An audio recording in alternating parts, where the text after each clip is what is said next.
Now those who belong to Christ Jesus have crucified the flesh with its passions and desires.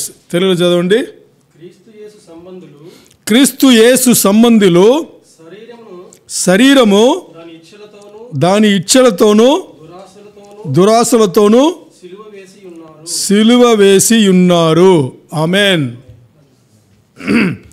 ఈ వచనం మీరు ఎన్నోసార్లు చదివి ఉండొచ్చు, ఎంతోమంది ద్వారా మీరు వినింటారు. మరి దీనికి సరైన అర్థం ఇంతవరకు మీరు తెలుసుకున్నారా, దేవుడు తెలియపరిచాడా అనేది మనకు తెలియదు. బట్ ఈరోజు ఈ వచనం ద్వారా క్రిస్మస్ అనేది, నిజమైన క్రిస్మస్ అనేది ఏంటి, క్రిస్మస్ అంటే నిజమైన క్రిస్మస్, ఈరోజు మనకు కంటికి కనిపించే పండుగ, ఈ క్రిస్మస్ అనే పండుగ వచ్చేసి లోకవ్యాప్తంగా చూస్తే, లోకపరంగా చూస్తే చాలా ఆశ్చర్యం అనిపిస్తుంది. ఎందుకంటే ఎన్నో కోట్లు ఖర్చు పెట్టి ఏమేమో చేస్తూ వేరే వేరే డివిజన్స్, అంటే ఇదే సంఘంలోనే ఇప్పుడు ఆర్షియన్స్ ఉన్నారు, పెంతకోస్తన్స్ ఉన్నారు, లూథరన్ ఉన్నారు, ఇంకా హిబ్రోన్ వాళ్ళు చాలామంది ఉన్నారు. చాలా ఎక్కువ సెక్షన్స్ ఉన్నాయి. ఒకరొకరు ఒక్కొక్క విధానంగా క్రిస్మస్ పండుగను చేసుకుంటున్నారు. మరి ఈరోజు మనతో దేవుడు మాట్లాడబోయేది వచ్చేసి క్రిస్మస్ ముందే మాట్లాడితే క్రిస్మస్ పండుగ చేసుకోవడం తప్ప రైటా అని దీని గురించి మనం మాట్లాడట్లేదు. అది వాళ్ళ ఇష్టం. వాళ్ళను విశ్వాస జీవితంలో ఇక్కడ చూడండి, వాళ్ళను విశ్వాస జీవితంలో ఎలా దేవుడు నడుపుతున్నాడు, దేవుడి ద్వారా మనం ఎంత దగ్గరై ఉన్నాము, దేవుని వాక్యం ఎలా తీసుకున్నాము అని దీన్ని పెట్టి దేవుడు వచ్చేసి ఈ క్రిస్మస్ పండుగను ఎలా సెలబ్రేట్ చేయాలనేసి అనుకుంటారు. సో వాళ్ళు చేస్తారు కూడా. మరి అది తప్ప అనేది మన మాటలు కాదు. తప్పు కాదు అంటే ఇప్పుడు రైటా అనేది కూడా మన మాట కాదు. బాగా అర్థం చేసుకోవాలి. మన అటువైపు ఉండే వాళ్ళని మాడలేదు, ఇటువైపు అంటే అస్సలు పండుగ సెలబ్రేట్ చేయని వాళ్ళను మాడట్లేదు, భయంకరంగా ఖర్చు పెట్టి చేసే వాళ్ళని కూడా మనం మాడట్లేదు. అది వాళ్ళ ఇష్టం. దేవుడు వచ్చేసి వాళ్ళకి ఇచ్చిన విశ్వాసం పెట్టి వాళ్ళు చేస్తున్నారు. మరి వాక్యం ఏం చెప్తుంది? మన ఆధారపడేది వాక్యంనే కదా. ఎందుకంటే మనంతా మన ఇష్టానికి చేసుకోవడానికి మన అంత గొప్ప వాళ్ళేం కాదు కదా, మట్టి పురుగులు మనం కదా. సో ఇక్కడ దేవుడు ఏం చెప్తున్నాడు అనేది మనం ఇక్కడ చూస్తే, ఇప్పుడు నేను ఇంత పునాది వేసిన తర్వాత మీకు ఐడియా వస్తుంది, ఏదో నువ్వు మత్తయి నుంచి లేకపోతే లూకా నుంచి మాడబోతున్నావు, అక్కడే కదా ఉంది దీనికి సంబంధించింది అని మీరు అనుకుంటే అది మీ పొరపాటు. నేనేం చేయడానికి లేదు. అందరు తీయండి, ఫిలిప్పీయులకు రాసిన పత్రిక తీయండి. నిజమైన క్రిస్మస్ దేవుడు ఎక్కడ దాచిపెట్టినారని ఈరోజు చూద్దాం. ఫిలిప్పీయులకు రాసిన పత్రిక రెండవది చాప్టర్, 2వ అధ్యాయం. ఫిలిప్పీయులకు రాసిన పత్రిక ఎఫీసీయులకు తర్వాత ఉంది. ఫిలిప్పీయులకు రాసిన పత్రిక 2వ అధ్యాయం, ఫిలిపియన్స్ 2nd చాప్టర్. ఫిలిప్పీయులకు రాసిన పత్రిక 2వ అధ్యాయంలో 5వ వచనం నుంచి 8 వరకు నేను చదువుతాను, ఆ తర్వాత తెలుగులో చదువుతారు.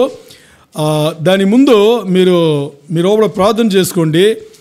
నిజంగా ఈరోజు విత్తబడ ఈ వాక్యం వచ్చేసి నా జీవితానికి పని రావాలి, నాకు బాగా అర్థమవ్వాలి, నేను దీనే పాటించాలి అని ప్రార్థన చేసుకోండి. దేవుడు సహాయం చేయనుగాక.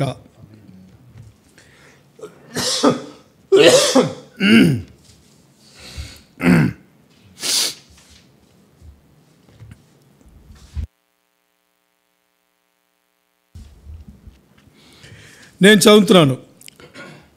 ఫిలిప్పీయులకు రాసిన పత్రిక 2:5 నుంచి. Have this attitude in your cells which was also in Christ Jesus. Telugu, క్రీస్తు యేసుకు కలిగిన ఈ మనసు మీరును కలిగి ఉండుడి. 6వ వచనం. Who although he existed in the form of God did not regard equality with God a thing to be grasped. ఆయన దేవుని స్వరూపము కలిగిన వాడైయుండి దేవునితో సమానముగా ఉండుట విడిచిపెట్టకూడని భాగ్యమని ఎంచుకొనలేదు గాని 7th verse, but emptied himself, taking the form of a bond servant and being made in the likeness of men. మనుషుల పోలికగా పుట్టి దాసుని స్వరూపమును ధరించుకొని తనను తానే రిక్తునిగా చేసుకొనెను. 8th, being found in appearance as a man, he humbled himself by becoming obedient to the point of death, even death on a cross. మరియు ఆయన ఆకారమందు మనుషులుగా కనబడి మరణమును పొందునంతగా అనగా శిలువ మరణము పొందునంతగా విధేయుత చూపిన వాడై తనను తాను తగ్గించుకొనెను. హల్లెలూయా, ఆమేన్.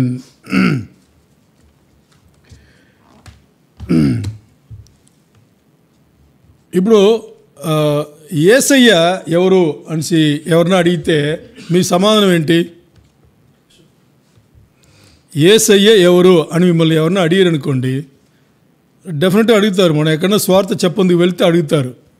మీరు దేవుని కుమారుడు ఆయన ఈ లోకంలో నశించుతున్న వారిని వెతికి రక్షించడానికి ఆయన పరలోకం నుంచి మహిమను విడిచిపెట్టి భూలోకంలోకి తను తగ్గించుకొని మన పాపముల నిమిత్తము ఆయన కల్వరి శిలువలో మరణించి సమాధి చేయబడి 3వ దినం పునరుద్ధానమై త్వరలో రాబోతున్న మంచి సమాధానం. ఇది విశ్వాసులుగా అర్థమవుతుంది కదా. ఇలా చెప్తే విశ్వాసులుగా ఆల్రెడీ విన్న వాళ్ళగా అర్థమవుతుంది. ఇప్పుడు స్వార్థ చెప్పబోయే చోట్ల కొత్త వాళ్ళు ఉంటారు కదా, వాళ్ళు ఏం చెప్తారు? ఓ ప్రశ్న అడుగుతారు వాళ్ళు, దేవుడు ఎలా మనిషిగా వస్తాడు అడుగుతారా? అడుగరా? అడుగుతారు. దేవుడు ఎలా మనిషిగా వస్తాడు? అలాగంటే మన దేవుడులా అంటాం. మనం కూడా మనుషులే కదా, మన దేవుడు అవుతామా అంటే దేవుడు మనిషి అవ్వడు అనేది వీళ్ళు ఎలా తీసుకుంటారు? రివర్స్ తీసుకుని అంటే మనం కూడా దేవుడు అవ్వచ్చా అని అడుగుతారు. ఏం చెప్పాలి అనేటప్పుడు ఎందుకు వాక్యం మన రూపంలో ఉండాలి, ఎందుకు వాక్యం ద్వారానే మనం మాట్లాడాలి అంటే ఇక్కడ చెప్పింది అదే. ఇక్కడ చూడండి, ఈ వచనం చదువుకున్నాము. ఏ వచనం చదువుకున్నాము? 5వ వచనం చదువుకున్నాం. 5వ వచనం తర్వాత 6వ వచనంలో చూస్తే 5వ వచనంలో ఏముంది అనేటప్పుడు యేసయ్య మనసు కలిగి ఉండండి అంటున్నారు. ఏమంటున్నారు? మీరు కూడా యేసయ్య మనసును కలిగి ఉండండి అంటున్నాడు. అంటే పౌలు ఇక్కడ క్లారిటీ రాస్తున్నాడు. ఏం రాస్తున్నాడు? యేసయ్య మనసును కలిగి ఉండండి. ఈ 2వ అధ్యాయం అన్నీ చూస్తే, ఈ 2వ అధ్యాయం పూర్తిగా మనం చదివితే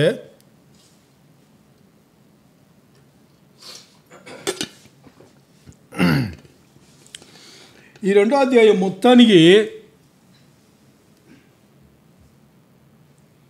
ఏముంటుందంటే యేసయ్య మనసు గురించే ఉంటుంది. పౌలు భక్తుడు బాగా క్లారిటీ ఇచ్చింటాడు యేసయ్య మనసు ఏంటి అని చెప్పింటాడు అనమాట. సో ఇక్కడ 5వ వచనం కూడా మీరు అందరూ విశ్వాసులైన అందరూ మీరు యేసయ్యలో ఉన్నారంటే మీరు యేసయ్య మనసు కలిగి ఉండండి అంటే యేసయ్య మనసు కలిగి ఉండండి అంటే యేసయ్య మనసు ఏంటి అని తెలిసినే కదా మనం కలిగి ఉండడం కదా. ఏంటి అనేది ఇప్పుడు చెప్తున్నారు. 8 ఆ వచనంలో ఏం చెప్తున్నారు అంటే 6వ వచనంలో ఏముంది? ఆయన మనిషి చదవండి తెలుగులో, ఆయన దేవుని స్వరూపము కలిగిన వాడయుండి. ఇక్కడ చూడండి, ఆయన ఎవరి స్వరూపం కలిగిన వాడైనట? దేవుని స్వరూపం. అంటే దాని అర్థం ఏంటి అంటే ఇంగ్లీష్లో క్లారిటీ ఉంది. Being in the form of God. ఆయన దేవుడు అయి ఉన్నాడు. దేవుడు అయ్యి ఉండే కదా అక్కడి నుంచి బయలుదేరి వచ్చాడు. ఆయన దేవుడు అయ్యే ఉన్నాడు. ఆయన అంటే యేసయ్య దేవుడా? ముందు మనిషా దేవుడా అని దీంట్లో దేవుడిని మనకు రుజువు ఉంది అనుకోండి, ఆ తర్వాత మనిషి ఇక్కడ వచ్చిన చరిత్ర మనకు ఉంది. సో యేసయ్య దేవుడా అని మనం ఆడాలంటే దేవుడా కదా? తండ్రి దేవుడు, కుమారుడు దేవుడు, పరిశుద్ధాత్ముడు దేవుడు, ముగ్గురు దేవుళ్ళు. మనం ఎలా పిలుస్తాం? త్రియేక దేవుడి కింద ఒక్క దేవుడే అని చెప్తాం. మరి దీని ముందు కూడా వర్తమానం వచ్చింది, ముగ్గురిని ఎలా ఒకరంటారు అని వచ్చింది. మీరు ఆ కథ గుర్తుండాలి. మీకు ఉందా? ఇప్పుడు ఒక ఉదాహరణకి ఓ భార్యాభర్త ఉన్నారు. ఓ ఉదాహరణ తీసుకుందాం బాగా అర్థం అవ్వాలంటే, ఎందుకంటే ఇది పునాది కాబట్టి. భార్యాభర్త ఉన్నారు. ఇప్పుడు భర్త నార్మల్గా ఒక కుటుంబం ఏం పని ఉంటుంది? బయటికి వెళ్ళడం, సంపాదించడం, ఇల్లుని పోషించడం, ఈ పని ఉంటుంది. మరి మిగతాన్ని ఎవరు చూస్తారు? భార్య చూస్తుంది. ఇప్పుడు ఒక ఇంట్లో చూడండి, ఒక భార్య స్థానం వహిస్తుంది, ఆ రోల్ పర్ఫెక్ట్గా ప్లే చేస్తారు. ఇంకోటి అమ్మ ఉంటుందా, అమ్మ స్థానం, పిల్లలు పుడితే అమ్మ స్థానం ఉంటుంది. ఇంకో ఇటు నుంచి వచ్చింది కాబట్టి వాళ్ళకి అక్క చెల్లి అవుతుంది. ఓకే, ఇంకో ఇవన్నీ పక్కన పెట్టేస్తే ఈ ఇంటికి వచ్చిన తర్వాత హస్బెండ్కి భార్యగా ఉంది.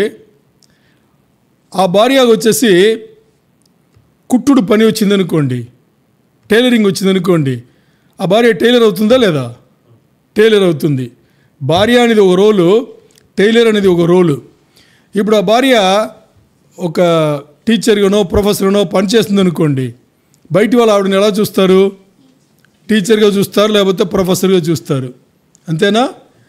అదే ఆ భార్య కొన్ని ఏదో చిన్న పెద్దగా డిప్లొమానో ఏదో డిగ్రీయో మెడికల్లో చదువుకుందనుకోండి, ఏం చూస్తారు వాళ్ళు?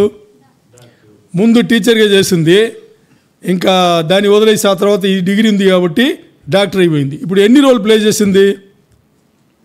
3-4 రోల్ ప్లే చేసిందా? ఒకరేనా ప్లే చేయొచ్చా? చేయొచ్చు, తెలిస్తే చేయొచ్చు. అర్థమైందా? అలాగే మనం అప్పుడు ఇంకోటి కూడా చెప్పుకున్నాం. ఓ 4 క్రోడు సముద్రం వెళ్ళి అక్కడ ఈత కోసం వెళ్ళారు. కాసేపు తర్వాత ఒకడు మాత్రం బట్టలు చించుకొని వచ్చాడు. అడిగి ఏంట్రా 4 వెళ్ళారు నీళ్ళకి, మీరు ఒకడే వస్తున్నావు అంటే వాడు ఏం చెప్పింటే మనం మాట్లాడేమో, నన్ను ఒక్కడిని చేసి వాళ్ళు ముగ్గురు ఒక్కటయ్యి చితకబారేశారు అన్నాడు. ఏమన్నారు? నన్ను ఒక్కడిని చేసి వాళ్ళు ముగ్గురు ఒక్కటయ్యి నన్ను చితకబారే నుంచి మనం మాట్లాడాడు. అంటే ఇక్కడ మాట్లాడిన ఈ సెంటెన్స్లో నన్ను ఒకటి చేసి అంటే ఒకటి చేసింది ఓకే, మరి ముగ్గురు ఎలా ఒకటయ్యాడు? ముగ్గురు ఎలా ఒకటయ్యారు? ముగ్గురు వేరే వేరే వ్యక్తులు కదా, ఎలా ఒకటయ్యారు? అక్కడ ఏం మాట్లాడుతున్నారు అంటే ఐక్యమత్య గురించి మాట్లాడుతున్నారు, యూనిటీ గురించి మాట్లాడుతున్నారు. ముగ్గురు దేంట్లో ఒకటయ్యారు తెలుసా? వీని కొట్టడాన ఒకటయ్యారు, అంతే. ఆ ముగ్గురు ఇప్పుడు ఒకటి అని చెప్పారు. మరి ఇక్కడ త్రియేక దేవుడి నుంచి ఎందుకు చెప్తారు అని చెప్తే, దేవుడు ఈ త్రియేక దేవుడు ఏ పని చేసినా కానీ ముగ్గురు కలిసే చేస్తారు, ముగ్గురు మాట్లాడుకునే చేస్తారు, ప్రతి ఒక్కరి ఒకటోటి పట్టుకుంటారు. ముగ్గురు అంటే వాళ్ళ ఆలోచన విధానం ఉంది కదా, అది ఒక్కటే. వాళ్ళ గుణగణనలు ఉన్నాయి కదా, అది ఒక్కటే. సో అన్నిట్లే వాళ్ళు ఒక్కటయ్యారు కాబట్టి ఒకే దేవుడు అంటాము. మరి ముగ్గురు వ్యక్తులు ఉన్నారనేది అర్థం చేసుకోవాలి. ఇప్పుడు దాని వాక్యం ఏం ఉదాహరణ ఇస్తుంది? ఇప్పుడు సృష్టి ఉందా? సృష్టిలో ముగ్గురు ఉన్నారా లేదా? ఉన్నారా లేదా? సృష్టిలో ముగ్గురు ఉన్నారు. తండ్రి అయిన దేవుడు ఏమన్నాడు? పలికాడనమాట. ఏమన్నాడు? పలికాడనమాట. ఆ వాక్కు వెల్లడైంది యేసు, యేసయ్యనే ఆ వాక్కు అనమాట. వాక్యమైనాడు యేసే కదా, వాక్కు వెల్లడైంది. ఆ పని అక్కడ జరిపించింది ఎవరు? పరిశుద్ధాత్ముడు. సృష్టిలో ఉంటారు. తర్వాత మీకు గుర్తుంటుంది, మనిషిని చేసే దీంట్లో కూడా ముగ్గురు ఉంటారు. తర్వాత 11వ అధ్యాయం వచ్చేటప్పుడు మనుషులందరూ వాళ్ళ ఇష్టానికి గోపురం కట్టి పైకి వచ్చేస్తున్నారు, రండి వెళ్ళి వాళ్ళ భాషలను వాళ్ళ తలములు తారుమారు చేద్దాం. వస్తారా? ముగ్గురు వస్తారు. అక్కడ సృష్టిలో కూడా చూడండి, మన పోలికలో మనిషిని సృష్టి చేద్దాం అని వస్తారు. గుర్తుందా మీకు? మన పోలికలో మనిషి, మన పోలికలు అంటే ముగ్గురు ఒక్కరయ్యారు కాబట్టి అక్కడ ముగ్గురు. ఇలా చూస్తే యేసయ్య జననం ముగ్గురు కలిశారు. తండ్రి దేవుని యొక్క బలమైన శక్తి పరిశుద్ధాత్మ ద్వారా ఆవరించి ఎవరున్నారు అక్కడ? రూపంలో ఉండింది శిశువు అయిన యేసయ్య. జననంలో ఉంటారు, పరిచర్య మొత్తం ఉంటారు. ఎప్పుడు చూసినా యేసయ్య తండ్రి సిద్ధమంటాడు. ఎప్పుడు చూసినా మరణంలో ఉంటారు. మరణంలో ఆయన ఏం చెప్తాడు? బాప్టిజంలో కూడా చూడండి, యేసయ్య బాప్టిజంలో కూడా ఉంటారు. బాప్టిజం తీసుకుంది యేసయ్య, పరిశుద్ధాత్ముడు దిగి వచ్చాడు పావురం రూపల. తర్వాత తండ్రిని దేవుడు ఆకాశ వాక్యులిప్పి నా కుమారుడిని ఆశీర్వాదం పలిగాడు. మరణంలో ఉంటాడు. తండ్రి అయిన దేవుని యొద్దకి పరిశుద్ధాత్మ ద్వారా ఈయన ఆ చివరి ఊపిరి ఆయన వదులుతారు. అర్థమైందా? అన్నిట్లో ఆయన పరిచర్యలు అన్నిట్లో ముగ్గురు ఉంటారు. అన్నిట్లో దానికన్నా ఏదేదైతే నిర్ణయాలు తీసుకోవాలో దాంట్లో అన్ని వాక్యంలో చెప్పబడింది. ఓపెన్గా అన్నిట్లో వాళ్ళు ఉంటారు. వాక్యంలో చెప్పబడింది ఎక్కడెక్కడ నిర్ణయాలు వస్తుందో. అందుకని దేవుడై ఉన్నాడు. యేసయ్య దేవుడై ఉన్నాడు. So in the form of God అన్నమాట. తర్వాత దేవుడు వచ్చేసి ఎలాంటి వాడు అని మనం ఆలోచన చేస్తే ఆయనకు పరిధులు లేవు. ఇప్పుడు మీ దగ్గర నేను ఒకరొకరు మినిమం దేవుడి గురించి ఒక 2-3 విషయాలు చెప్పాలంటే మీరు అందరూ చెప్తారు. మీకు దేవుడు ఎలా బయలుపరుచుకున్నాడో మిమ్మల్ని, మీకు ఈ దేవుడు ఇలాంటి వాడు, దేవుడు దయాలత్వం కలిగిన వాడు, దేవుడు గొప్పవాడు, దేవుడు కృప కలిగిన వాడు, దేవుడు ప్రేమై ఉన్నాడు, దేవుడు వెలుగై ఉన్నాడు. ఇలా మాట్లాడితే ఆయన సృష్టికర్త చెప్తామా చెప్పవా? అన్నీ చెప్తూనే ఉంటాం, ఎన్నో వస్తుంది. మరి అలాంటి దేవుడు పరిధులు లేనివాడు, లిమిట్లెస్, మెజర్లెస్. హలో, లిమిట్లెస్, మెజర్లెస్, కొలతగా అందని దేవుడు, అంత గొప్ప దేవుడు, చాలా పెద్ద దేవుడు. అర్థమైందా? సో అలాంటి దేవుడు పరిధులు లేనివాడు. మరి మానవుడు, దేవుణ్ణి పోల్చుకుంటే మానవుడు ఎక్కడున్నాడు? ఏమీ లేదు. అన్నిటికీ పరిధులున్నాయి. అంటే మానవుడు ఒక కాలం సంబంధించిన వాడు. అర్థమైందా? ఒక సమయానికి సంబంధించిన వాడు. ఇవన్నీ ఒకటొకటి మాట్లాడితే అన్నిట్లో ఒక లిమిట్ ఉంటుంది, పరిధులు ఉంటుంది. మరి ట్రైన్ ట్రాక్ ఉంది కదా, ఒక ట్రాక్ ఇట్టుంటే ఇంకో ట్రాక్ ఇట్టు ఉంటుంది. ఎప్పుడన్నా మానవుడు ఇటు రాగలడా? రాలేడు. ఎందుకంటే ఆ గ్యాప్ ఉంటేనే ట్రైన్ వెళ్తుంది. మానవుడు ఎందుకు రాలేడు అనేటప్పుడు బాగా ఆలోచన చేయండి. మానవుడు వచ్చేసి ముందు దేవుడి దగ్గరే ఫ్రీగా వెళ్ళేవాడే. ఆదాము అవ్వ పాపం చేయ ముందు రోజు అదే ఏదైనా వనముకు దేవుడు సాయంత్రం వచ్చేవాడు, వాళ్ళతో కలిసి సహవాసం చేసుకునేవాడు కదా. మరి ఎప్పుడైతే పాపం చేశారో, దేవుడు మాటకు వ్యతిరేకించారో, అప్పటి నుంచి ఏమైంది? ఆ స్వేచ్ఛ పోయింది. ఆ స్వేచ్ఛ పోయిన దాంట్లో ఏమేమి పోయింది అని చూస్తే చాలా ఆశ్చర్యం అనిపిస్తుంది. అంటే ఏమైందంటే దేవునికి మానవుడికి మధ్యలో ఏమైంది? ఒక అగాధం ఏర్పడింది. ఏమైంది? అగాధం అంటే ఏంటంటే మానవుడు దాన్ని దాటి దేవుడి దగ్గర తనంత తానే వెళ్ళలేడు. అది ఇక్కడ మాట్లాడేది. తర్వాత చూస్తే ఇక్కడ ఈ పాపం అయిన తర్వాత ఏమొచ్చింది అని చూసేటప్పుడు ఇప్పుడు ఆదాం సంగతి మనం చూసుకుందాం. ఎక్కడ ఏమి ఎంటర్ అయిందంటే 3వ అధ్యాయంలో, ఆదికాండం 3వ అధ్యాయంలో చూస్తే 6, 7, 8 వచనం, ఈ వచనం చదివితే ఏమొస్తుంది తెలుసా మీకు? లేచి మోంగడికి వెళ్ళు, కన్న తెరందుటిపడి. అర్థమైందా? ఆదికాండం 3వ అధ్యాయంలో 6, 7, 8 దీంట్లో ఏముంది? ఆదాం వచ్చేసి ఎలా దేవుని దగ్గర నుంచి తొలగిపోయాడు అనేది ఉంటుంది. అర్థమైందా? దాంట్లో చూడండి, ముందు దేవుడు చెప్పిన పని చేయకుండా చెప్పని పని చేశారు కాబట్టి వాళ్ళకి ముందు వచ్చింది ఏంది? సిగ్గొచ్చింది. ముందు వచ్చింది ఏంటి? సిగ్గొచ్చింది కాబట్టి వాళ్ళు నిర్వాణంగా ఉన్నారని తెలుసుకుని ఆ చెట్టు పేరేంటి? ఫిక్స్ చెట్టు. ఆ పేరేంటి? తెలుగులో మంచి పేరుంది బాబు. ఓకే, ఆ చెట్టు దీన్ని అన్ని చుట్టుకుని వాళ్ళు దాక్కున్నారు. ఎందుకు చుట్టుకున్నారంటే సిగ్గొచ్చింది. ఫస్ట్ సిగ్గు రూపంలో వచ్చింది. అర్థమైందా? ఓకే, ఇప్పుడు దేవుడు వస్తున్నాడు. దేవుడు వచ్చి ఆదామా ఎక్కడున్నావు అని అడిగేటప్పుడు అప్పుడు ఆదాం చెప్పిన సమాధానం ఏం తెలుసా? నువ్వు వచ్చిన శబ్దం నాకు వినబడింది, అందుకని నేను దాక్కున్నాను, నాకు భయం వేసింది అంటాడు. ముందు ఏమొచ్చింది? సిగ్గొచ్చింది రూపల, తర్వాత భయం వచ్చింది. సిగ్గు ఎప్పుడు కూడా రూపలు ఉంటుంది, దానికి సంబంధించిన భయం బయటికి కనిపిస్తుంది. అర్థమైందా? సిగ్గు ఎప్పుడు కూడా రూపలు ఉండి పనిచేస్తుంది, దానికి సంబంధించింది భయం బయటలే కనిపించేది. ఇప్పుడు రాలేకపోయాడు. దాని ముందు ఆ స్వేచ్ఛ ఉన్నింది. దేవుడు ఆ స్వేచ్ఛ ఇచ్చాడు, ఇప్పుడు రాలేకపోయాడు. ఎందుకు? ఒకటి తప్పు చేసిన దానివల్ల ఒకటి సిగ్గు, ఇంకోటి భయం వచ్చింది, అందుకని రాలేకపోయాడు. ఇప్పుడు దీన్ని సరిచేసుకోవాలి అంటే ఇంకేం చేయాలి? దీన్ని సరిచేసుకోవాలి కదా. ఓకే, ఏమేమి పోయింది, ఏమేమి సరిచేసుకోవాలి అని చూస్తే చాలా ఆశ్చర్యపడుతుంది. ఇప్పుడు మనకు ఒక ప్రశ్న వస్తుంది. ఏం ప్రశ్న వస్తుంది తెలుసా? ఈ మాత్రానికి ఏం ప్రశ్న? ఈ మాత్రానికి దేవుడే వచ్చి మరణించాలా? ఏంటి, ఒకసారి దేవుడు చెప్పిన దాన్ని వినలేదు అంతే కదా. దేవుడు అడ్జస్ట్ చేసుకోవచ్చు కదా. ఈరోజు మనం చేస్తున్నాం కదా, మన బిడ్డలు తప్పు చేస్తే మనం చేయాలా? మరి దేవుడు అంత మోసమైన మనిషా, మోసమైన వ్యక్తియా?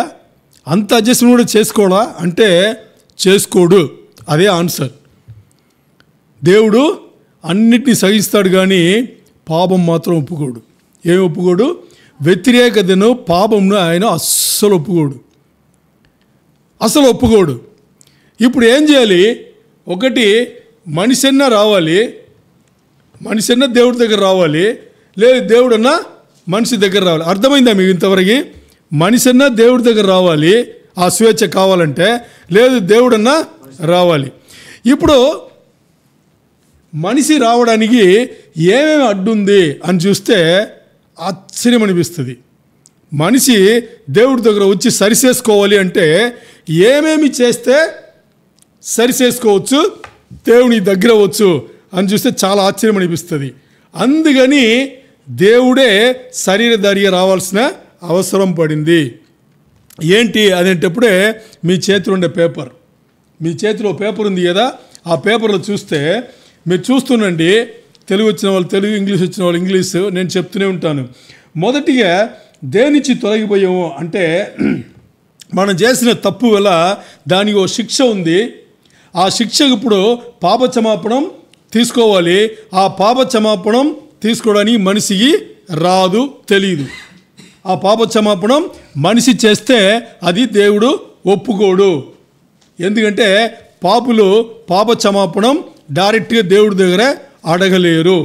రెండవది వచ్చేసి ఆ పాపం వల్ల మన శరీరంకు వచ్చిన జబ్బులు ఉన్నాయి కదా, ఆ జబ్బులను సరిచేసుకోవాలంటే అది దేవుడే చేయాలి, మనం చేసుకోలేము. దీనికి మనకి నిర్గమకాండం బాగా రుజువిస్తుంది. ఎన్నిసార్లు అక్కడ ఏదైనా డాక్టర్ ఉన్నారా? ఏమైనా మందు నిందా? 40 సంవత్సరాలు ఎడారిలో వాళ్ళు తిరిగారు. ఎంతో జనాంగం పుట్టారు, పెరిగారు, సచ్చారు, అన్నీ అక్కడ జరిగింది. బట్టలు మాసిపోలేదు, వేసిన చెప్పులు అరగలేదు అంటే వాక్యమే చెప్తుంది.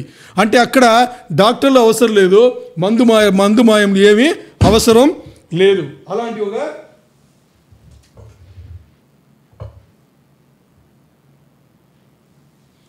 అలాంటి ఒక వాతావరణం. మరి ఇప్పుడు పాపం చేసిన తర్వాత అక్కడ దేవుడు ఆ సన్నిధి సహవాసం వెళ్ళిపోయింది కాబట్టి ఇప్పుడు దానికి మందులు, మాత్రలు, ఈ రోగాలు ఇవన్నిటికీ స్వస్థత అవసరం. ఇది వీడి వల్ల కావట్లేదు. అందుకని రోజులకే ఈ మెడికల్ ఏరియా ఉంది కదా, అది పెరిగిపోతూనే ఉన్నాయి. మూడవది వచ్చేసి మన ఈ పాపం చేసిన దానివల్ల మన నీతి మనం కోల్పోయాం. దేని కోల్పోయాం? దేవుడు ఇచ్చిన నీతి. దీని ముందు కూడా ఆదాముగా దేవుడే నీతి ఇచ్చాడు. ఆ నీతిని ఇప్పుడు కోల్పోయాం. దాన్ని సరిచేసుకుని మరి నీతిమంతులు అవ్వాలి.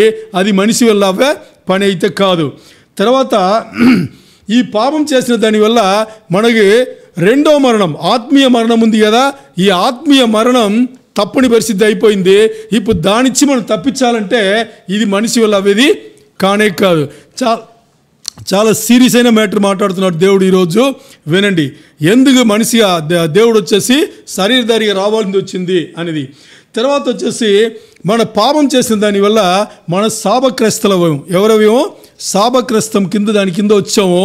అందుకని మనకి దేవుడు పాపం చేయ ముందు ఏమేమి ఆశీర్వాదాలు మనకు పెట్టుకున్నాడో అది ఇప్పుడు రానికుండా అడ్డుపడింది. ఆయన ఆశీర్వదించడానికే అసలు ఏమీ తెలియని, అసలు ఏంటి ఆ ఆకారమే లేని ఒక మనిషిని మట్టి నుంచి సృష్టి చేసి దాని ముందు అన్నీ చేసి పెట్టి మనం సృష్టి చేశాడు. మనిషిని సృష్టించే ముందు ఏమేమి చేసి పెట్టాడు? మనిషి బతకడానికి ఏమేమి కావాలంటే చాలా బాగా మంచిగా బతకడానికి ఏం కావాలో అన్నీ చేసి పెట్టేసి తర్వాత మానవుడిని సృష్టి చేశాడు. మరి ఇది వచ్చిన తర్వాత ఏమి కోల్పోయాం మనం? ఆ శాపం కింద వెళ్ళిపోయి ఆయన ఆశీర్వాదాలన్నీ కోల్పోయాం. తర్వాత ఇప్పుడు మనం ఎంతో లక్షలు ఎంతో సంపాదిస్తున్నాం, కోట్లు ఉంది. ఎవరైనా ప్రశాంతత ఉందా? ఎవరి ఉండదు. రోజు ఇంకా పాటలు పడుతూనే ఉండాలి. అంటే మనం ఉండేసి అనుకుంటాము, మరి మనలాంటి పేదవాళ్ళు ఎవ్వరు ఉండరు. మనలాంటి పేదవాళ్ళు ఎవ్వరు ఉండరు. ఈరోజు మనం బాగానే ఉంటాం, అన్నీ ఏదో మనకి తిండి వస్తుంది, బట్టలు ఉన్నాయి, ఉండడానికి ఇది ఉంది అది ఉంది అన్నీ మనం అనుకుంటాం. కానీ మనలాంటి పేదవాళ్ళు ఎవ్వరు ఉన్నారు. మనం ధనవంతులు అంటే దానికి అర్థం ఏం తెలుసా? మన ధనవంతులు అంటే దానికి అర్థం ఏంటంటే నీ దగ్గర ఎంత డబ్బు ఉందో బాగా ఆలోచన చేయండి. నీ దగ్గర ఎంత డబ్బు ఉందో ఆ డబ్బు బట్టి నా ఇష్టం వచ్చిన ప్రకారం నేను ఖర్చు పట్టుకునేది నువ్వు ధనవంతుని అనుకుంటావు. అది కాదు. ఏం కాదు? నా దగ్గర ₹1,00,00,000 ఉన్నాయి, నేను కోటీశ్వరుడా కాదా? నేను ఎంతైనా ఖర్చు పెట్టుకోవచ్చు కదా. ₹1,00,00,000 ఉన్నాయి కదా, ఇప్పుడు లోపల అయిపోతుంది. అది అవ్వదు కదా. మరి ఆ ₹1,00,00,000 పెట్టుకుని లేదు నా దగ్గర 10 కోట్లు, నువ్వు 100 కోట్లు ఉందనుకోండి, ఎప్పుడన్నా అవుతుందా? అవ్వదు. మరి నా దగ్గర డబ్బులు ఉందని నా ఇష్టానికి నేను ఎప్పుడన్నా ఏం కావాలన్నా ఎప్పుడన్నా కొనుక్కోవచ్చు అని అంటే నువ్వు ధనవంతుడు కాదు. నిజంగా నీ దగ్గర డబ్బులుంది, నువ్వు ధనవంతుడు అనే మనసు నువ్వు కలిగిన వాడు అయ్యి ఉంటే ఆ ధనాన్ని పెట్టుకుని ఆ ధనం కంట్రోల్కు నువ్వు వెళ్ళకుండా నీ కంట్రోల్లో ధనంను పెట్టుకుంటే నువ్వు ధనవంతుడు అవుతావు. అర్థమైందా? దేవుడు ఎంత గొప్పవాడు, ఎన్ని విషయాలు మంచి విషయాలు కలిగినవాడు, ఎంత కెపాసిటీ కలిగిన దేవుడు ఎక్కడన్నా చూపించుకున్నాడా నేను ధనవంతుడిని?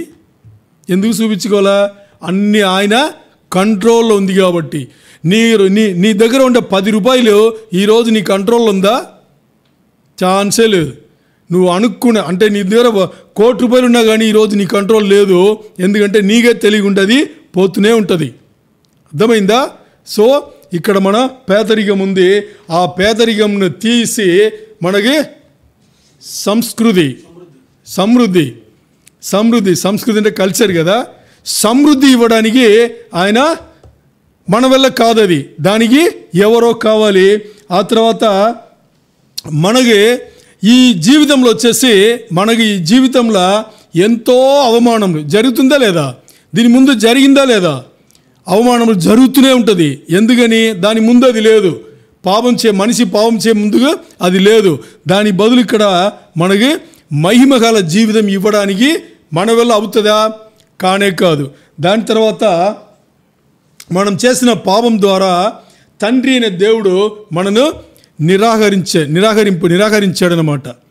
ఇప్పుడు తండ్రి అయిన దేవుడికి దగ్గర అవ్వడానికి, ఆయన మనను ఒప్పుకోవడానికి మనం చేసే పని ఏముంది? మనమైనా చేయగలమా? మన వల్ల ఏమి కాదు.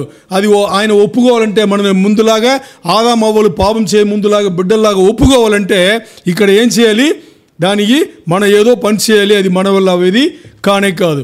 తర్వాత మన లోపల ఉండే పాత రోత జీవితం కలిగిన ఆ తలంబులు, ఆ జీవన విధానం ఉంది కదా, ఆ పాత మనిషిని అలాగే సర్జరీ చేసి తీసి బయట వేసి కొత్త జన్మంగా, నూతన జన్మంగా యేసులో పుట్టాలి, దేవునిలో పుట్టాలి. మన వల్ల పని అది అవ్వదు. ఇవన్నీ అవ్వదు. ఇది కొని మాత్రమే. ఇంకా చూస్తే ఈ చెడు యుగం నుంచి మనం విమోచనం పొందాలి. ఆ తర్వాత ఈ ధర్మశాస్త్రం ఉంది కదా, చట్టం. ఈరోజు ఈ ధర్మశాస్త్రం నుంచి మనం విమోచనం పొందాలి. ఆ తర్వాత మన నుంచే మనం విమోచనం పొందాలి. ఎన్నిసార్లు మనం తిట్టుకుంటాం తెలుసా? మననే తిట్టుకుంటాం, మననే అసహ్యించుకుంటాం. దాని నుంచి మనకి విమోచనం కావాలి. ఆ తర్వాత మన శరీరం నుంచి మనకి విమోచనం కావాలి. తర్వాత ఈ లోకం నుంచి మనకి విమోచనం కావాలి. ఇన్ని పనులు మన వల్ల అవుతుందా? ఇప్పుడు దేవునికి మానవుడికి ఉండే ఈ మధ్య ఉండే అగాధం ఉంది కదా, ఇంత పెద్దది. ఇది బైబిల్ను చూసి మనం కొన్ని విషయాలు మాత్రం ఇంకా ఎన్నో ఉన్నాయి, చెప్పబడింది ఎన్నో ఉన్నాయి. ఎందుకు ఎన్నో ఉన్నాయని చెప్తున్నామంటే ఆలోచన చేయండి. పాత నిబంధనలో దేవుడు 613 కట్టడలు ఇచ్చాడు. ఎన్ని ఇచ్చాడు? ఇవన్నీ ఆయనకు పడదనే కదా. అంటే ఇవన్నీ చేస్తేనే నువ్వు సరైన నీతిమంతుడు అని అప్పుడే చెప్పాడు ఆయన. ఆ రోజు కూడా 365 రోజులు 24 గంటలు దేవుడు ఇచ్చిన 613 కట్టడలను పాటించుంటేవాడు నీతిమంతుడే. అవేమన్నా 24 గంటలు 360 రోజులు సంవత్సరానికి పూర్తి 613 కట్టడలు తప్పకుండా పాటించగలరా? చేయలేరు. అందుకని అందరూ ఫెయిల్ అయ్యారు. దానికి ఈ గేప్ను అన్నీ తీసి మానవుడిని దేవుడికి మధ్యలో ఉండే ఈ అగాధం వచ్చేసి మార్చివేయాలంటే, దీని దగ్గర చేయాలంటే మానవుడు దేవుడి దగ్గర వెళ్ళలేడు. ఇప్పుడు దేవుడే మానవుడి దగ్గర రావాలి. ఈ పాయింట్ క్లారిటీ అర్థమైందా? అది ఇంపార్టెంట్. అది అర్థం చేసుకుంటే చాలు. ఇప్పుడు ఈ విషయాలను పునాదిగా పెట్టుకుని ఇప్పుడు మనం మాట్లాడదాం. ఏం మాట్లాడతాం? దేవుడు వచ్చేసి 7వ వచనం చూడండి, coming in the likeness of men. ఇప్పుడు 6వ వచనం కూడా చూడండి, ఆయన దేవుని యొక్క స్వరూపం కలిగిన వాడు అయ్యుండి కూడా ఆయన ఏం చేస్తున్నాడంట, దేవుడితో సమానం ఉండదని భాగ్యం అని ఎంచుకోలేదు. కానీ అర్థమైందా? ఇప్పుడు తండ్రి, కుమార, పరిశుద్ధాత్ముడు త్రియేక దేవుడు ఉన్నావు అంటే ముగ్గురు ఒకటే కదా. మరి అది ఎంత గొప్ప భాగ్యం చూసారా. ఈరోజు మన మట్టి శరీరం ఉన్నాం, మరి మహిమ శరీరం కోసం ఎంత మీకు ఆశ ఉందా? మరి మహిమ శరీరం వెళ్ళాలని ఆశ ఉందా లేదా? అది ఏమని కూడా తెలియదు మనకి. మరి మంచిదని మాత్రం తెలుసు, అంతేనా? మంచిదని తెలుసు, మట్టి శరీరం ఉన్నాము, మహిమ శరీరం వెళ్ళాలని ఎంతో ఆశపడుతున్నాం. మరి అక్కడ ఆల్రెడీ ఆయన మహిమలోనే ఉన్నాడు, మహిమ శరీరంలోనే ఉన్నాడు, దేవుడే ఉన్నాడు. ఆ దేవుడు అంటే ఈ లోకం ఉందా, మన భూమి ఉందా? ఈ లోకంలాగా కోటాను కోట్లంట. ఎన్ని కోటాను కోట్లు అన్ని ప్రపంచంలో ఏ సెకండ్ ఏమి జరుగుతుందనేది ఆయన తెలుసు.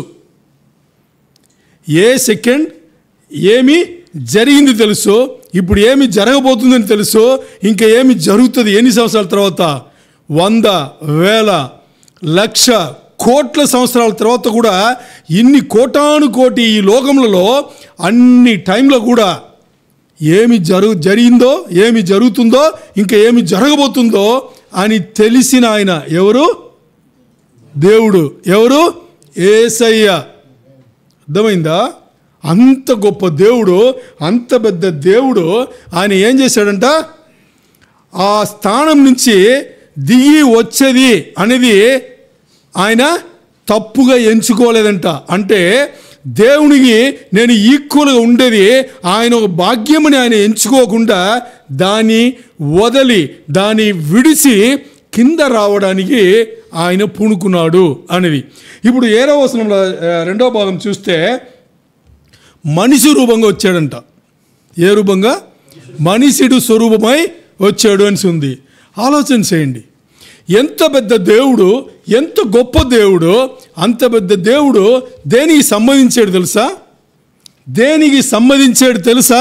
అర్థమైందా మీకు? దేనికి సంబంధించాడు తెలుసా? అంత పెద్ద విశ్వంలో ఉండే దేవుడు ఒక చిన్న అణువు అవ్వడానికి సంబంధించాడు. దేనికి? ఒక చిన్న శిశు ముందు ఎలాగొస్తుంది? కంటికి కనిపించిన అణు, అంతేనా? దానికి సంబంధించాడు. అదే మానవుడు స్వరూపం అంటే అంత ఈజీ కాదు.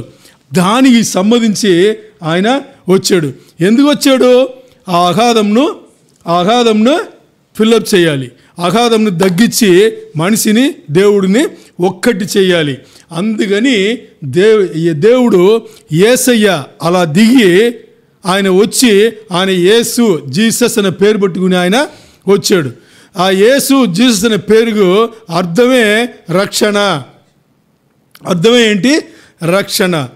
ఇప్పుడు ఇంట్లో భార్య హౌస్ వైఫ్ ఉంటే భార్యకు పని ఏంటి? వంట చేస్తుంది, ఇల్లు అన్నీ చూసుకుంటుంది, అంతేనా? అలాగే ఒక ప్రొఫెసర్ కాలేజీకి వెళ్తే ఏమని చేస్తాడు? టీచింగ్లో ఉంటాడు. ఓ డాక్టర్ వెళ్తే ఏం చేస్తాడు? ఇంజనీర్ వెళ్తే ఏం చేసి, ఇవన్నీ మనకు తెలుసు. మరి యేసయ్య అనగానే మనకు గుర్తు రావాల్సింది ఆయన రక్షిస్తాడు, అంతే. యేసయ్య రక్షణ, యేసయ్య సాల్వేషన్, అంతే.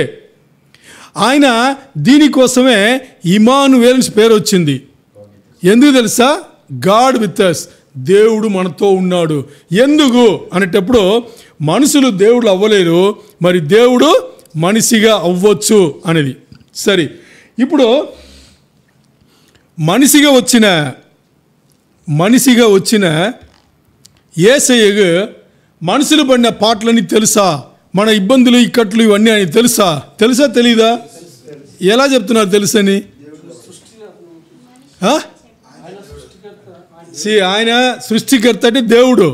నేను అడిగే ప్రశ్న వచ్చేసి, శరీరధారి వచ్చి ఇక్కడ మనతో 33.5 సంవత్సరాలు ఉండేసి వెళ్ళిపోయాడు కదా. మరి ఈ 33.5 సంవత్సరాల్లో మనిషిగా మన పడే పాటలు, పుట్టిన దాని నుంచి మరణించే వరకు మన పడే పాటలు ఆయన పూర్తి అని తెలుసా తెలీదా? ఎలా తెలుసు? ఓకే, నేను వాక్యం ఏం చెప్తుందో చూద్దాం, అని తెలుసా తెలియదని చూద్దాం. ఎవరినో ఒకరు వచ్చి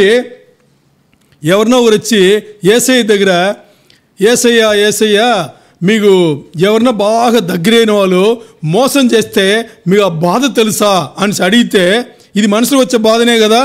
యేసయ్య సింపుల్గా తెలుసు అంటాడు. ఎందుకు తెలుసు అంటాడు?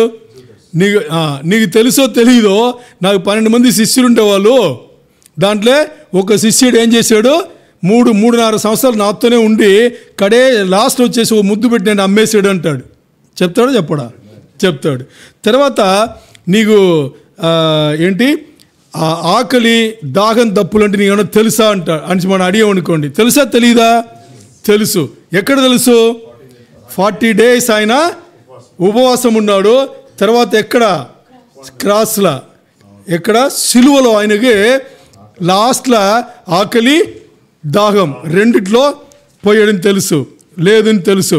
తర్వాత మీరు అనొచ్చు, నేను ఇక్కడ ఉన్నాను, ఈ దేశంలో ఉన్నాను, నాకు భార్య పిల్లలు మా అమ్మ నాన్న వాళ్ళందరూ అక్కడ ఉన్నారు, నాకు బెంగ ఉంది, దీని గురించి నీకు తెలుసా అని అడిగితే యేసయ్యకి తెలుసా తెలీదా?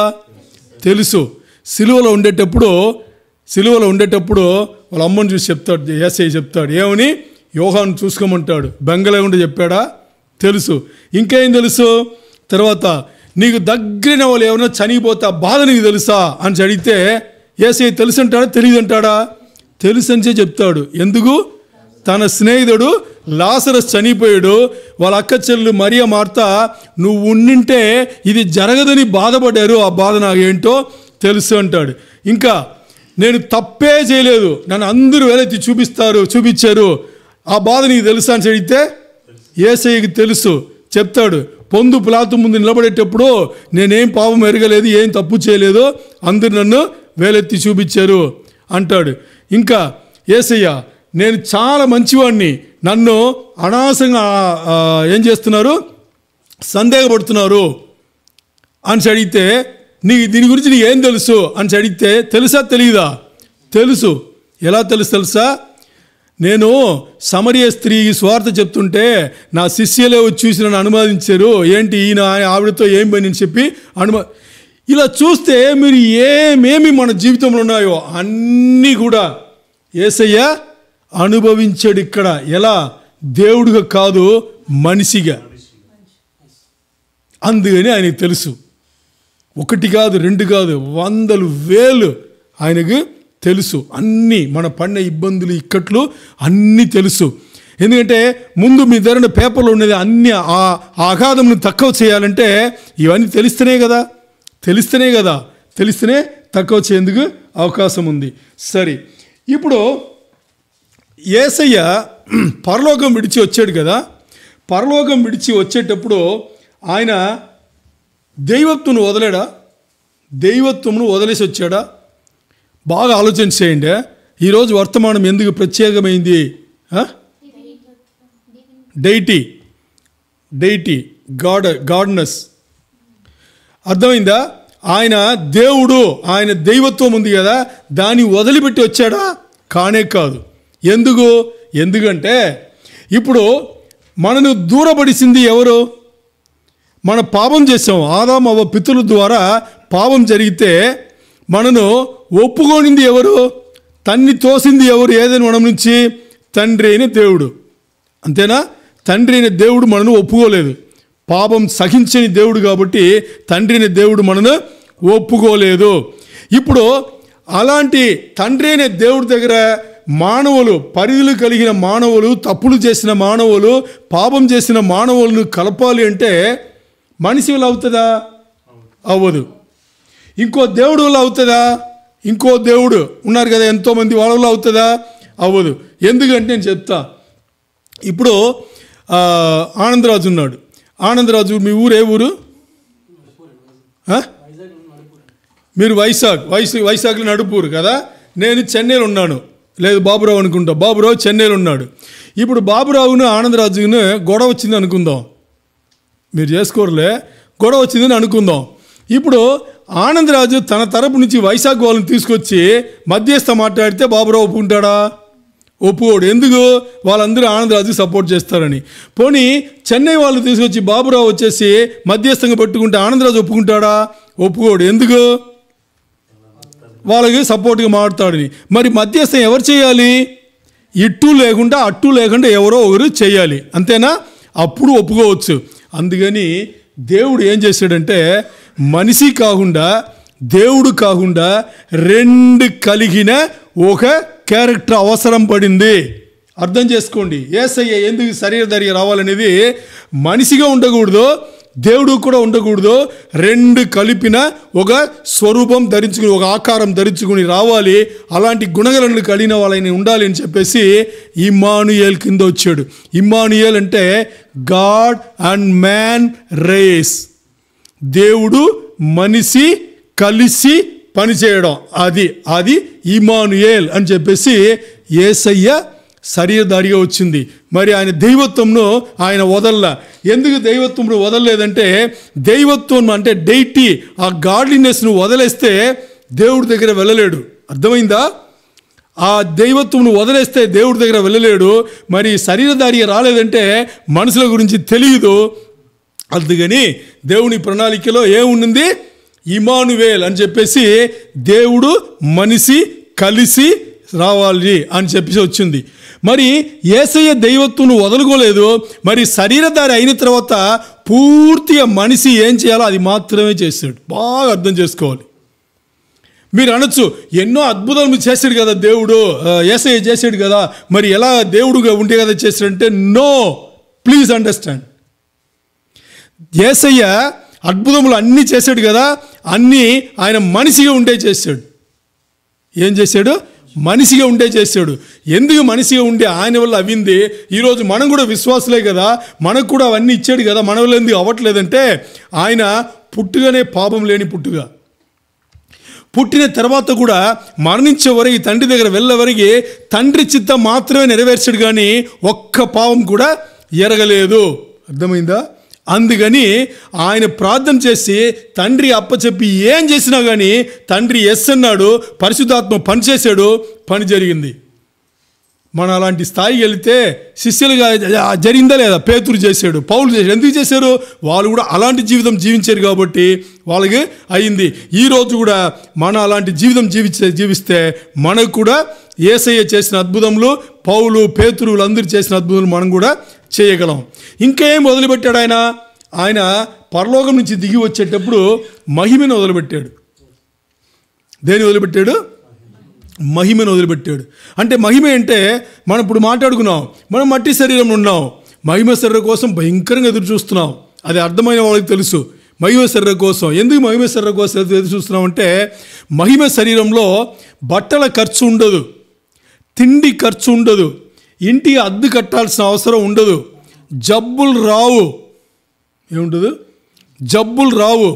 ఉండడానికి ఈ స్థలం ప్యాలెస్ లాగా ఉంటుంది. యేసయ్య దానికే వెళ్ళాడనమాట, మనకి సిద్ధపరిచి తీసుకురావడానికి. ఏముండదు. మరి ఆకలి ఉంటుందా? ఆకలి ఉండదు. ఆకలి ఉండదు. మరి భోజనం ఉంటుందా? ఉంటుంది. మరి ఆకలి ఉండదు, భోజనం ఎందుకు అంటే కావాలంటే తినడానికి, అంతే. ఏది నీకు కావాలంటే తినొచ్చు. అక్కడ భోజనం ఉందనేది మనం నీకెలా తెలుసు? నన్ను మీరు అడగచ్చు. నిర్గమకాండంలో ఉంది. ఎక్కడుంది? దేవదూతలు పోషించే అంటే తినే ఆ భోజనం అనేది మన్నాన్సి ఉంది. అది ఎలా ఉంటాయి తెలుసా మీకు? ఎలా ఉంటాయి తెలుసా? చిన్న ధన్యాలాగా చిన్నగా ఉంటుందంట. టేస్ట్ వచ్చేసి పాలును తేనె కలిసిన ఒక టేస్ట్ ఉంటుందంట. అంటే షుగర్ ఉండే వాళ్ళు తినలేరా అంటే అక్కడ షుగర్ ఉండదులే, ఏముండవు. అలాంటి జీవితం మహిమ శరీరం కలిగిన జీవితం.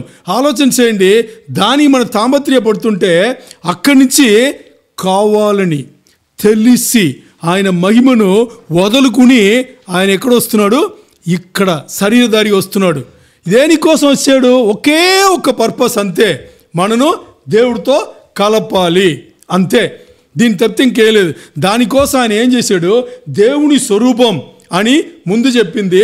ఆ తర్వాత మనిషిగా రావడానికి ఆయననే ఓకే అని చెప్పి ఆయనే నిర్ణయం తీసుకున్నాడు. ముగ్గురు కలిశారు, తండ్రి, కుమారుడు, పరిశుద్ధాత్మ కమిటీ కలిగి. అప్పుడు ఇప్పుడు కాదులే, అది ఎప్పుడో ఈ భూమి పునాది వేయబడక ముందే వాళ్ళ ప్రణాళికల ఇది జరుగుతుంది, అప్పుడు నేను ఇలా వెళ్తాను అనేటప్పుడు.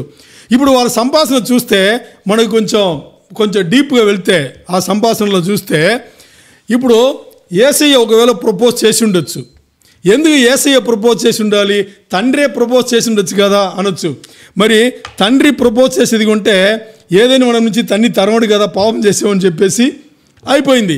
ఇప్పుడు యేసయ్య ప్రపోజ్ చేసి ఉండొచ్చు, ఏమని? నేను మనిషిగా వెళ్తాను అంటే వాళ్ళు మాట్లాడిండొచ్చు. పరిశుద్ధాత్ముడు, తండ్రిని, దేవుడు. మరి నిన్ను చంపేస్తే నువ్వు దేవుడు కదా, వాళ్ళ దగ్గర వెళ్తాం, నిన్ను వాళ్ళు చేర్చుకుంటారో పరిగెడతారంటే అలా ఏం జరగదు.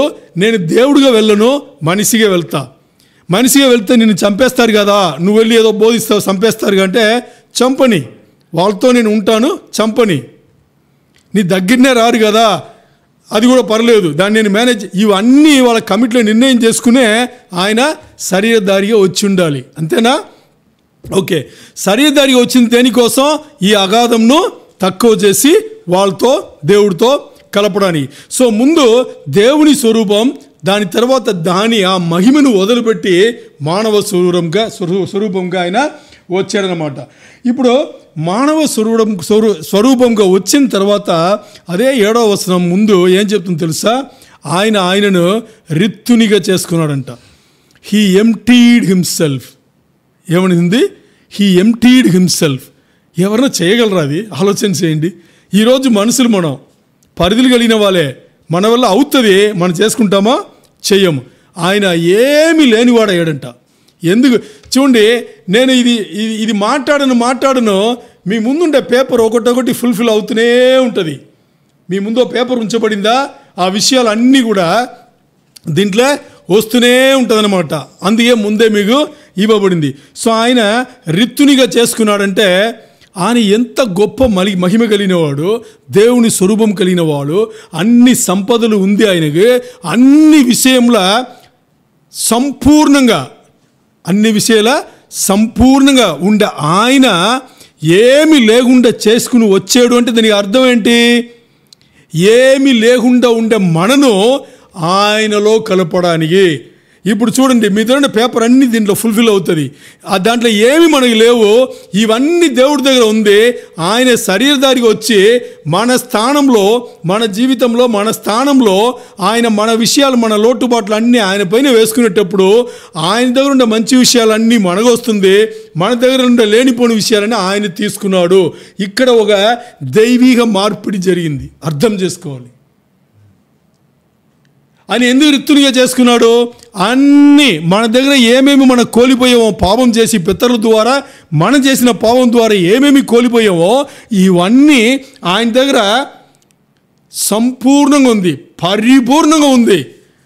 మన దగ్గర లేనిది అన్నీ ఆయన తీసుకుని ఆయన దగ్గర ఉన్నది అన్నీ కూడా ఆయన ఏం చేస్తున్నాడు? మనకి ఇస్తున్నాడు. అందుకని ఎంప్టీ అయ్యాడు. లేకపోతే ఎందుకు ఎంప్టీ అవ్వాలి? రిత్తునిగా ఎందుకు చేసుకోవాలి? ఆయన ఏం అవసరం పడిందని, ఆయన ఏం తప్పు చేశాడని? తప్పు చేసింది మనం. మరి మన దగ్గర దానికి విమోచనం లేదు, మన దగ్గర దానికి విడుదల మన దగ్గర లేదు, దానికి దారి మనకి తెలియదు.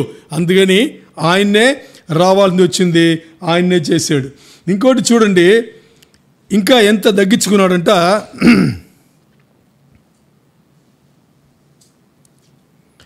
మనిషి రూపంగా వచ్చాడు అని చెప్పాము కదా. ఈ మనిషి రూపంగా వచ్చేటప్పుడు ఎక్కడొచ్చి పుట్టాడు ఆయన? పోయిన వారం బైబిల్ స్టడీ కూడా చూసుకున్నాం. ఎక్కడొచ్చి పుట్టాడు ఆయన? పశుల పాకలో. పాట కూడా పాడుకున్నాం, పశుల పాకలో. పశుల పాక అంటే మీకు ఎంతమంది తెలుసు? ఎంతమంది దాన్ని అనుభవించారు? మీకు తెలుసు? నాకు తెలుసు. ఎందుకంటే పశువుల పాక అనేది ఆవులు ఉంటుంది, ఇంకా అన్నీ ఉంటుందా? ఓకే, అది ఉంటే ఇంకా ఏమో ఉంటుంది?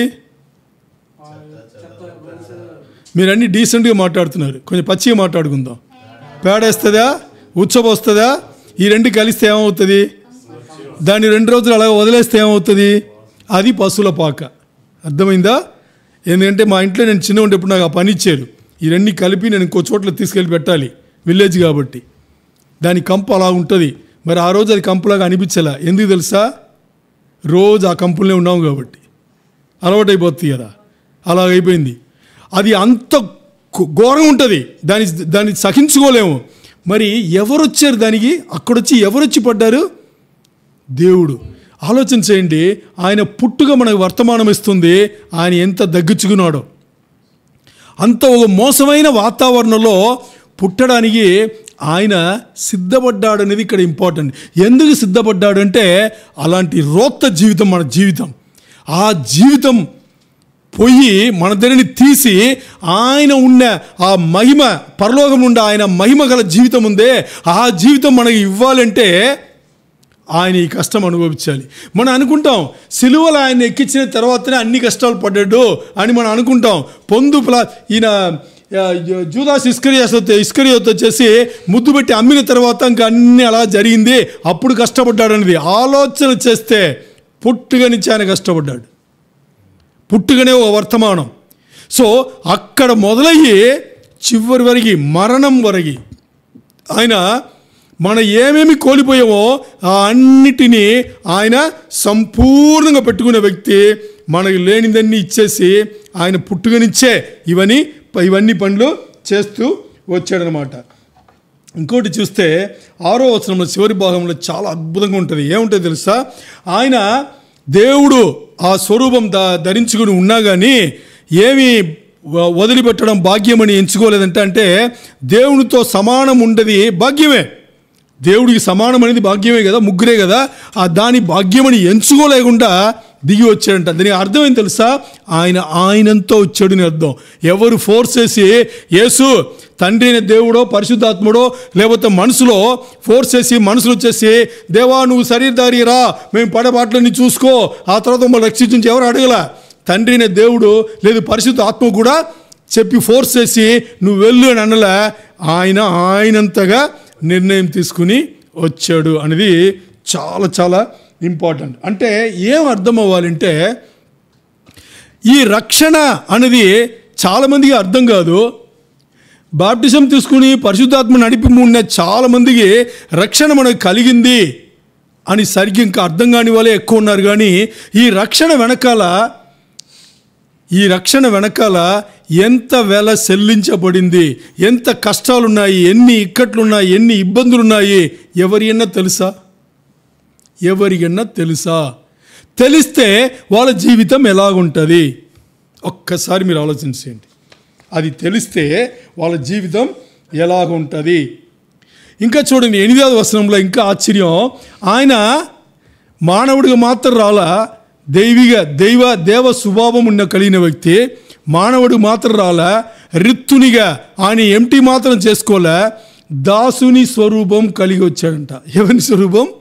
దాసుని స్వరూపం. అంటే ఇక్కడ దేవుడు ఏం చెప్తున్నాడు తెలుసా? దేవుడు అనేవాళ్ళు ప్రభుత్వంలో ఉండేవాళ్ళు, కంపెనీలలో మేనేజ్మెంట్లో ఉండేవాళ్ళు, సేవ చేసేవాళ్ళు, సేవ తీసుకునే వాళ్ళు కాదు అనేది ఇక్కడ దేవుడు మాట్లాడుతున్నారు. దేవుడు దాసుని స్వరూపం ధరించుకుని రావడం ఏంటి అంటే, దేవుడుగా ఉన్నా కానీ, ఇమానువేల్ అని చెప్పి శరీరధారిగా వచ్చినా కానీ ఆయన సేవ చేపించుకోవడానికి రాలా, సేవ చేయడానికి వచ్చాడు. దాసుడని ఎవరిని చెప్తాం? ఇంట్లో పని మనుషులను పెడతాం. ఎవరిని పెడతాం? మనం చెప్పే మాటలన్నీ వినడానికి. మన ఏం చెప్పినా చెప్పులు తుడమన్నా తుడుస్తారు, మన బాత్రూమ్ కడగమన్నా కడుగుతారా కడుగురా, అది దాసులు అంటారు. మరి యేసయ్య అలాంటి స్వరూపం కలిగి వచ్చాడు అని ఇక్కడ వాక్యం చెప్పింది. ఆ తర్వాత taking the form of bond servant. Okay, bond servant ఇదేమో మన దాసుని స్వరూపం ధరించి వచ్చాడు. ఇప్పుడు ఆలోచన చేయండి, ప్రపంచం నుండే ఎవరన్నా ఈ పని చేశారా? ఈ స్థాయిలో ఉండే వాళ్ళు ఎవరన్నా చేశారా? ఇతర దేవుళ్ళని కూడా చూసుకోండి, మొక్కుకున్నారు కదా చాలామంది. నేను కూడా దీని ముందు వేరే విశ్వాసం ఉండేవాడిని, హైందవ్యనే. మరి దాంట్లోనే ఈ దేవుళ్ళు అందరూ కూడా మనలాగా మానవుల్లాగా నీచ బతుకుతున్నారు. కానీ మనకున్న వీక్నెస్ అన్నీ ఉన్నాయి. కానీ ఇప్పుడు బుద్ధుడు వచ్చి ఏం చెప్పాడు? ఏమన్నా తెలుసా మీకు? బుద్ధుడు వచ్చి నేను దేవుని కోసం అన్వేషిస్తున్నాను అన్నాడు. మరి ఆయన దేవుడిగా మొక్కేస్తున్నారు. ఇంకా కృష్ణుడు వచ్చి ఏం చెప్పారు తెలుసా? భగవద్గీతలో నేను మరీ వస్తానన్నాడు. నువ్వు పని కరెక్ట్ చేస్తున్నావు, నువ్వు ఎందుకు రావాలి? మరి యేసయ్య అనగానే ఒకటి నేనే అంటాడు, అథారిటీగా చెప్తాడు నేనే. పాత నిబంధనలు కూడా చూడండి, మోసే అడుగుతాడు నువ్వెవరని ఏం చెప్పాలంటే నేనే అని చెప్పంటాడు. ఏమంటాడు ఆయన? పౌరుషం కలిగిన వ్యక్తి. ఎందుకంటే ఆయనకు తెలుసు ఆయన తప్పితే ఇంకో దేవుడు లేదని. ఆయనే తెలుసు. మనకి డౌట్లు ఉండొచ్చు, ఆయనకు ఆ డౌట్ అయితే లేనే లేదు. అందుకని యేసయ్య నేనే జీవం, నేనే మార్గం, నేనే సత్యం. అంతే. నా దగ్గర వచ్చావా, నా దగ్గర సొల్యూషన్ ఉంది, నా దగ్గర రెమెడీ ఉంది, నేనే. ఇంకోటి చూపించాడు ఎక్కడన్నా? మీరు చూడండి, శిష్యులు కానీ ఇతరుల జనం కానీ యేసయ్య టైంలలో ఏంటి ఈయన దేవుడిలాగా మాట్లాడుతున్నాడు, ఈయనేంటి పెద్ద అధికారం కలిగిన వాడు ఇలాగే చెప్పారు. కానీ ఎందుకు అంటే ఆయన చెప్పాడు నేనే, అంతే, దాంతో అయిపోయింది, నా పైన ఎవరు లేరు అంటాడు. మీరు అనొచ్చు తండ్రిని దేవుడు ఉన్నాడు కదా అంటే, తోమ అడుగుతాడు, శిష్యులు ఒక తోమ అడుగుతాడు. సో తోమను ఇంకో శిష్యుడు అడుగుతాడు, నేను తండ్రిని, ఫిలిప్ అడుగుతాడు తండ్రిని చూడొచ్చు అంటే నన్ను చూసావు కదా అంటాడు. అయిపోయింది, నేనే, అయిపోయింది. ఇంకా దాంతో ఫుల్ స్టాప్. ఎవరిని చూపించాలా? అక్కడ వెళ్ళి చూపించాలా? మరి ఇతర దేవతలందరినీ ఏం చేస్తున్నారు ఈరోజు? అందరినీ చూపిస్తారు. ఎందుకంటే వాళ్ళ వల్ల కాదు, వాళ్ళు నీచులు, మనలాగుండే బతుకులని వాళ్ళు కూడా బతికేరు. ఇప్పుడు కృష్ణుడు చూస్తాము, కన్నడుని చూస్తాము, వాళ్ళందరూ ఏం చేస్తారు తెలుసా? ఫ్రూట్ పెట్టుకుని ఆడవాళ్ళతో ఆడుకున్నారు. ఇది దేవుని పనే? చెప్పాలంటే అన్నీ ఉన్నాయి. మనకి ఆ సబ్జెక్ట్ అది కాదు. కానీ మన దేవుడు ఒకే దేవుడు, ఆయన పేరెత్తితే పనులన్నీ జరుగుతుంది. అందుకనే తండ్రిని దేవుడు అన్ని నామముల కన్నా పైనామంగా నీ నామం ఇస్తాను. దీని తర్వాత ఉండే వచనమే ఇది 9-10 చదివి చూడండి. ఇదే ఫిలిపియన్లకు రాసిన పత్రిక, అదే ఉంటుంది అన్నమాట.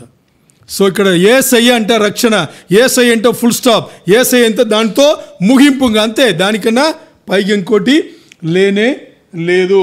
సో ఇక్కడ ఈరోజు చూడండి, ఎందుకు యేసయ్య దేవుడు, దైవాంశం, దైవత్వం కలిగిన వ్యక్తి శరీరధారిగా వచ్చి పూర్తి శరీరధారినే ఉండి ఎందుకు గెలిచాడు అంటే ఆయన దేవుని ఆయుధం ఒకే ఒక ఆయుధం వాడాడు. తెలుసా మీకు?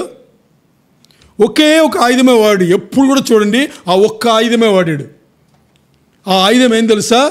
కీర్తన 119:11 వాక్యం. అంతే. యేసయ్యను యోహాను పత్రికలో మొదటి వచనం ఏం చెప్తారు చెప్పండి? ఏం చెప్తారు? ఆది యందు దేవుడు ఉండెను, దేవుడితో వాక్యం ఉండెను, వాక్యమే దేవుడై ఉండెను. ఎవరది?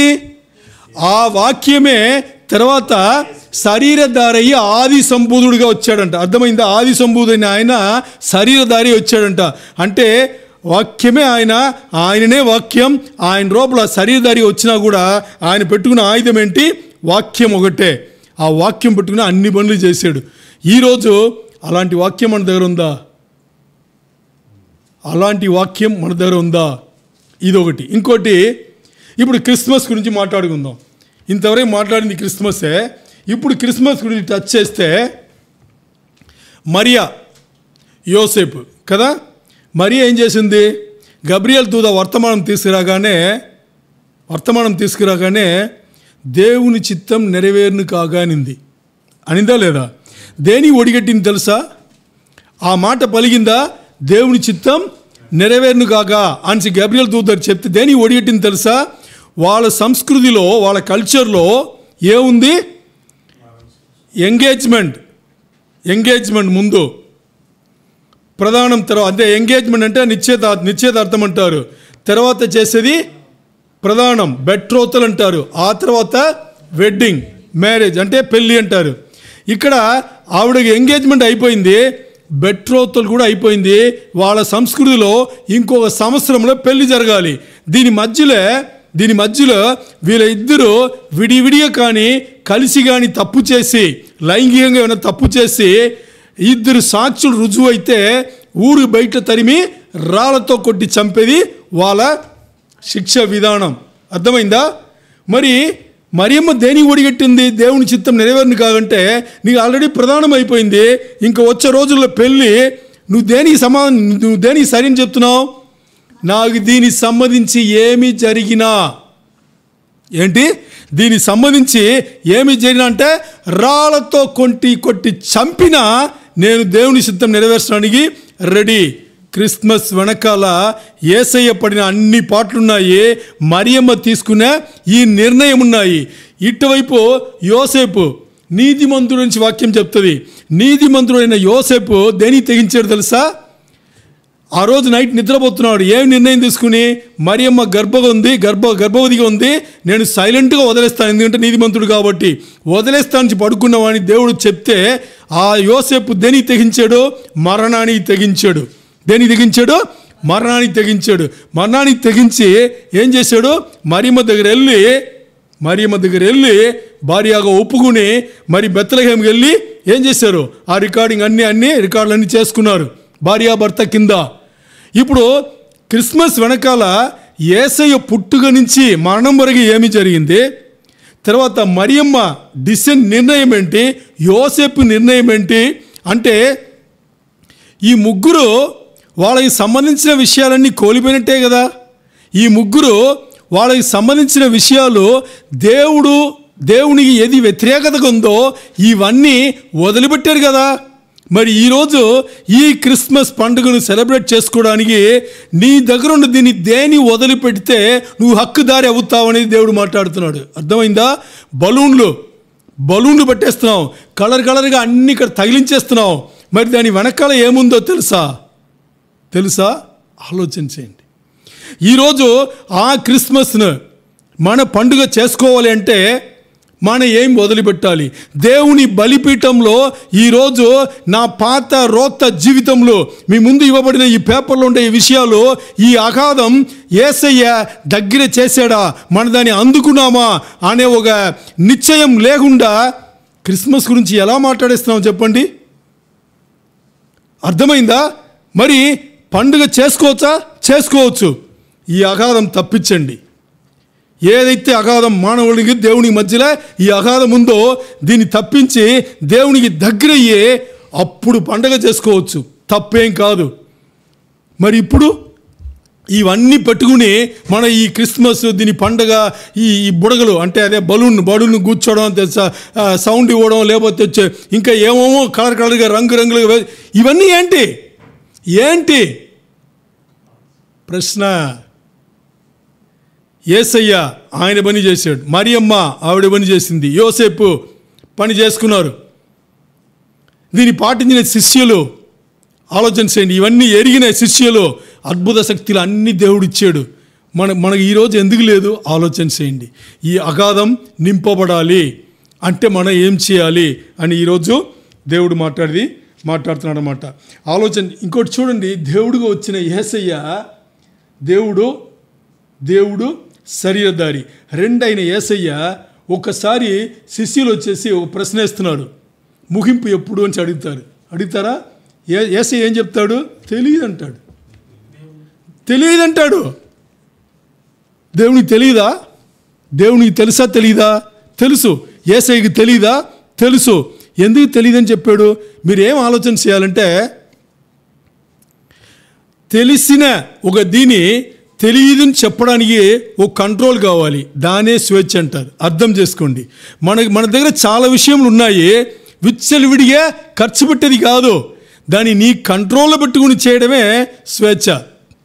అర్థమైందా? యేసయ్య శరీరధారిగా వచ్చి తెలియదు అని చెప్పాల్సిన ఒక సిచ్యువేషన్గా ఆయన అక్కడ ఉన్నాడు. ఎందుకంటే ఆయన శరీరధారి కాబట్టి దేవుని విషయాలు బయలుపరచకూడదని చెప్పేసి పూర్తి శరీరధారిగా ఆయన వెలసెల్లించాడు. ఇంకా శిలువ మరణం గురించి మాట్లాడితే అస్సలు ఏడవని మనిషి అంటే ఎవరుండరు. అలాంటి ఒక ఘోరమైన ఒక మరణం.